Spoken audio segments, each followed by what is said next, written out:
പെട്ടെന്ന് ഒരു 10 മിനിറ്റ് കൊണ്ട് തന്നെ ഈ പരിക്കേറ്റ് മുഴുവൻ വരെയും ആശുപത്രിയിലേക്ക് എത്തിക്കാൻ വേണ്ടി കഴിഞ്ഞു. അതെ, എല്ലാവരെയും ആദ്യം നെടുമങ്ങാടേക്കാണ് കൊണ്ടുപോയത്. വണ്ടി അമിത വേഗത്തിലായിരുന്നു. ഈ ക്ലീനറുടെ അവസ്ഥയായിരുന്നു ഗുരുതരാവസ്ഥയിലുണ്ടായിരുന്നു.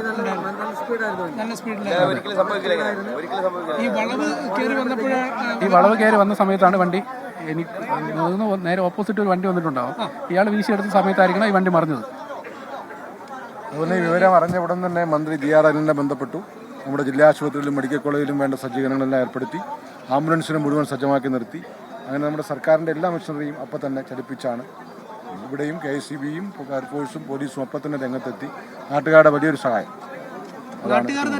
നാട്ടുകാരുടെ വലിയ മാതൃകാപരമായ പ്രവർത്തനം, ഇടപെടലും സമയബന്ധിതമായിട്ട് ഈ സംഭവം ഉണ്ടായ ഉടനെ തന്നെ മുഴുവൻ നാട്ടുകാരും അപ്പോഴേക്കും തന്നെ ലഭ്യമായ എല്ലാ ആംബുലൻസ്, ലഭ്യമായ മുഴുവൻ സ്വകാര്യ വാഹനങ്ങൾ, ഇതിലെല്ലാം നാട്ടുകാർ ഒരുമിച്ച് ചേർന്ന് പെട്ടെന്ന് തന്നെ രക്ഷാപ്രവർത്തനം ആരംഭിച്ചു. പെട്ടെന്ന് തന്നെ പോലീസും KSCB-യും ഫയർഫോഴ്സും സ്ഥലത്തെത്തി.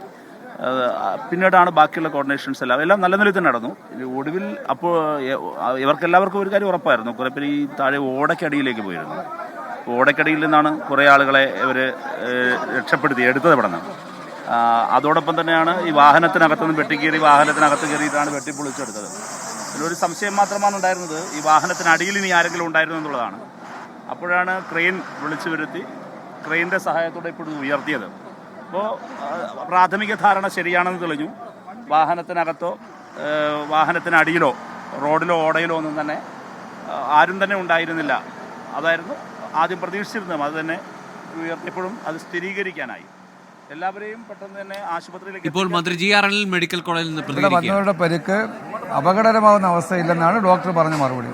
അവർക്ക് ആവശ്യമായ എല്ലാ ചികിത്സയും ഡോക്ടർമാർ നൽകുകയാണ്.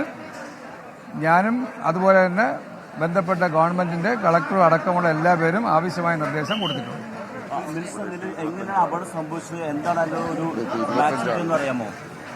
പ്രാഥമികമായി DYSPയോട് ചോദിച്ചാലേ എനിക്ക് അറിയാൻ പറ്റും. കിട്ടിയ വിവരം അനുസരിച്ച് നല്ല റോഡാണ്, നല്ല വാഹനം നല്ല സ്പീഡായിരുന്നാണ് അറിയാൻ കഴിഞ്ഞത്. മറ്റു വിവരങ്ങൾ എനിക്ക് അന്വേഷിച്ചിട്ടേ പറയാൻ കഴിയുള്ളൂ. ഡ്രൈവറെ നമുക്ക് ഇതുവരെ നേരിട്ട് കാണാൻ കഴിഞ്ഞില്ല. ഡ്രൈവർ അവിടെ ഹോസ്പിറ്റലിന് DYSP കണ്ടതായിട്ട് പറഞ്ഞില്ല, ഇവിടെ തിരക്കാൻ പറഞ്ഞിട്ടുണ്ട്. എന്തായാലും ഗുരുതരമായ ഈ ഒരു അപകടാവസ്ഥയിൽ അതിനെ സംബന്ധിച്ച് അന്വേഷിച്ചിട്ടേ പറയാൻ കഴിയും. 49 പേര് മൊത്തം വാഹനത്തിൽ ഉണ്ടായിരുന്നു എന്നാണ് അറിയാൻ കഴിഞ്ഞത്. 26 പേര് ഇവിടെ 25, അവിടെ 7 പേര്. ബാക്കിയുള്ളവർ നെടുമങ്ങാട് ഹോസ്പിറ്റലിലുണ്ട്. നെടുമങ്ങാട് ഹോസ്പിറ്റലിൽ ഒരാൾ മരണപ്പെട്ടു, ദാസിനി എന്ന് പറഞ്ഞ 61 വയസ്സുള്ള ഒരു ലേഡി.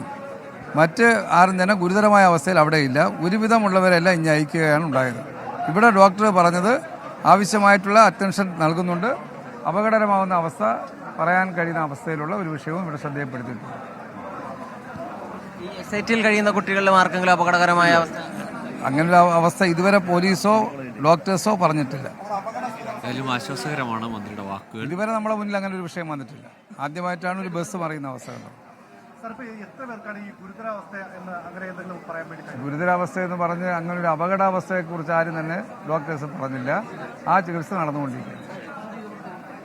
ഏതായാലും ഡോക്ടേഴ്സ് ഈ ഘട്ടത്തിലും ആരുടെയെങ്കിലും ഈ ചികിത്സയ്ക്ക് എത്തിച്ച അല്ലെങ്കിൽ റെഫർ ചെയ്യപ്പെട്ട് അല്ലെങ്കിൽ കൂടുതൽ പരിചരണം വേണം എന്ന നിഗമനത്തിന്റെ അടിസ്ഥാനത്തിൽ തിരുവനന്തപുരം മെഡിക്കൽ കോളേജിലേക്ക് എത്തിച്ചവരുടെ കാര്യത്തിൽ പോലും അപകടകരമായ അവസ്ഥയില്ല എന്ന ആശ്വാസകരമായ വിവരമാണ് ഇപ്പോൾ മന്ത്രി ജി.ആർ. അനിൽ പങ്കുവച്ചത്.